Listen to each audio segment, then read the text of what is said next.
চাহিদা ও সরবরাহের মারপ্যাঁচে কোনো শাকসবজির দাম ওঠানামা করছে। মাছ, মাংস, তেল ও চালের বাজার ভোগাচ্ছে সাধারণ মানুষকে। বিক্রেতারা দাম না বাড়ার কথা জানালেও ক্রেতারা বলছেন বাড়তি দামের কথা। বেগুনের দাম ১২০ টাকা হলেও ঢেঁড়স, চিচিঙ্গা, করলা, লাউ, ধুন্দুল বিক্রি হচ্ছে ৭০ থেকে ৮০ টাকায়। তবে মাছ, মাংস, তেল ও চালের বাজার ভোগাচ্ছে সাধারণ মানুষকে।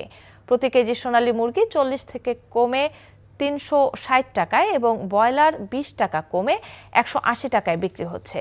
গরুর মাংস ৭৫০ থেকে ৮০০ টাকায় এবং খাসির মাংস ১৩০০ টাকায় বিক্রি হচ্ছে।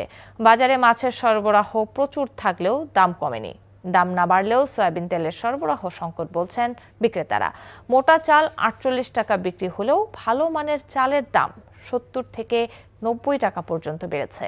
প্যাকেটের পোলার চালের দাম কেজিতে ৩-৪ টাকা বেড়ে বিক্রি হচ্ছে ১৫০ টাকায়।